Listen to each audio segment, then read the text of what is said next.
This episode of Other People's Airplanes is supported by Sennheiser.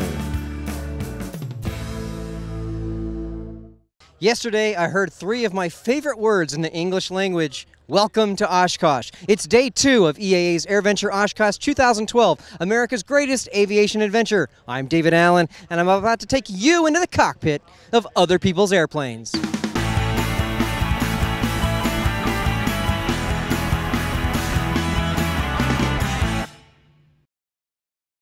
So it's day 2 of Oshkosh, and we have made our way over to the vintage area where there is a sea of yellow.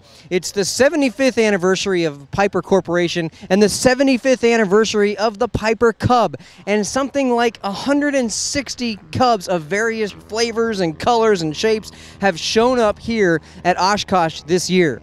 Now, there was a mass arrival of Cubs on Sunday. 75 came in, then another 10, and then there was already a bunch on the field. This place is covered with them. Perhaps the most iconic general aviation airplane in history. Now, today we're going to run over to Piper and actually talk with a historian about the Cub. So you're going to see that segment coming right up. And then later this afternoon, we're going to try to talk to some people in Camp Scholler, bring you some more Scholler stories like we did yesterday that weren't really from Scholler. But it's okay, you'll deal with it.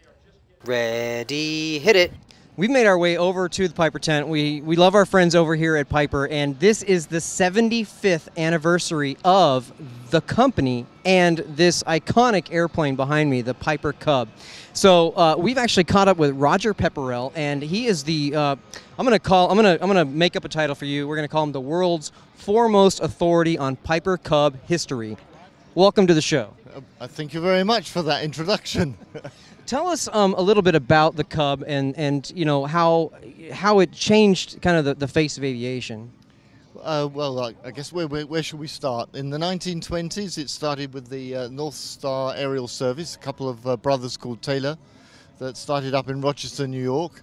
They then moved on to Bradford, Pennsylvania, and there was a certain Mr. Piper who put some money into the company, so there was Mr. Taylor and Mr. Piper. Then the company went through a process of building the E2 Cub and the J-3 Cub, and lots of people then were learning to fly, and aviation was booming. Unfortunately, Mr. Taylor and Mr. Piper had a bit of an argument. Mr. Taylor went off and founded Taylor Young and Taylor Craft. And Mr. Piper then took over the company. Unfortunately, the premises burnt down in 1937, so they then went across to Lock Haven and bought this dismantled silk mill, and the company became Piper Aircraft in November 37, and this J3 was type certificated on the 30th of October 1937. So that's why we're celebrating 75 years this year. 2012. Now, there's a big movement nowadays for the light sport aviation, and as far as I'm concerned, this is the original light sport aircraft. Yeah, this comes into light sport. This one's at 1100 gross, and if you have a post-war J3, it'll be 1220 gross. So that's in light sport. Perhaps there's no other aircraft on the planet that is as easily recognized or more readily recognized as a general aviation airplane. Yeah, many people see a plane in the sky and they would say that's a Piper Cub, even though it might be a Cessna or an Aeronca or something else. They just think it's a Piper Cub. And so, have you flown? You've obviously flown a lot of Cubs. Yeah, I guess I've flown just about every different Piper over the years, but I don't currently have a license, but I've had a license for a long time previously. I love a Viper, you know, an F-16. I love going, lighting the blowers and going really fast, lighting your hair on fire and just breaking the sound barrier, which I've never done yet. But there is really something special about that low and slow flying. I got to do it last year at Oshkosh in a Cub variant, and man, it was so much fun. It is. Every year there's a fly-in at Lock Haven where they originally built the Cubs. And that's called Sentimental Journey in third week of June. And the flying is special because it's a fly-in and a fly-out. We just, lots of Cubs, all go flying, as you say, low and slow, and find a field and all land in the field and have a bit of fun and then fly off to another field. And as you say, low and slow. I used to have a Cherokee 180, and of course it's just totally different flying. Doors closed, rushing along at 5,000 feet. Here you're at 500 feet, looking at the trees and watching the deer, and it's just totally different. And you can't be in a hurry because you're not going fast. But you're getting there, and you're really able to see the countryside from a different perspective. Absolutely right. Yeah.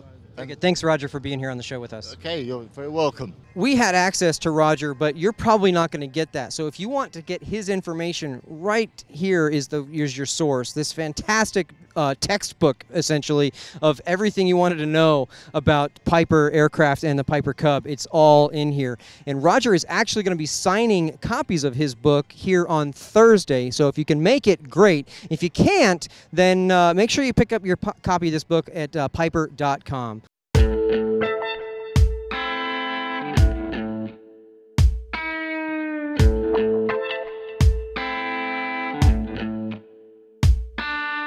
The cost of flight training often dissuades prospective pilots from pursuing their dreams of flying. Sennheiser Aviation and its Live Your Dream partners want to help relieve the financial burden of flight training by awarding monthly scholarships to those who are willing to share their enthusiasm openly with the rest of the aviation community. Sennheiser wants to learn what sparked your fascination of flying and why you want to take to the skies to become a pilot. Scholarships include a $1,500 contribution to your flight training, as well as valuable prizes donated by their partners. Whether you are just starting out as a private pilot or delving into an advanced rating, Sennheiser's Live Your Dream program wants to help. Simply have your flight school sign up for free as a Live Your Dream flight school. Then write a short essay or produce a short video explaining why you are passionate about aviation and what you intend to do with the scholarship. A panel of aviation experts and enthusiasts will judge all of the entries each month and award one $1,500 scholarship. For more information and to apply, head on over to this link right here. Sennheiser Aviation, helping you to live your dream. So it's the evening of day 2, and we're still compressing day 1's video. It's right here on the laptop, and this is the kind of the working environment that we have to try to bring this content to you. Unfortunately, that means that today we're not going to be bringing you any Scholler Stories. This is going to be the end of our episode. I hope you enjoyed the Cub talks and the video, and no air show footage today either, but we're doing our best. We're going to get this episode out as quick as possible, shoot some day 3 stuff, although there's supposed to be some weather rolling through, so we're going to see how much we can actually get. I think we washed out last year on Wednesday also, so we're going to actually try to get some content in spite of the weather this time. But just keep listening to the audio podcast. You've got the Pilot's Flight Pod Log. You've got In the Pattern. You've got the Pursuit of Wings. And then, of course, when we can get this video content out to you, we're going to do that every day we are able to. So thanks for watching. It means so much to me that you guys are viewing my stuff and just sending me comments. Love to hear your comments. If you would like to comment on the website, feel free to do that, or just hit me right here on Twitter. I would love to have a chit chat with you on Twitter. And then, of course, once you're if you're done with that, make sure you hit us on Facebook too, because there's a lot happening there. We're producing some production stills there, and you can just kind of see how we do what we do. So love to hear from you guys. We will talk to you tomorrow for day 3 of EAA's AirVenture Oshkosh. The Cub flight line. We're in vintage. I don't like how I'm talking, so I'm going to start that over. And there's lots of airplane noise.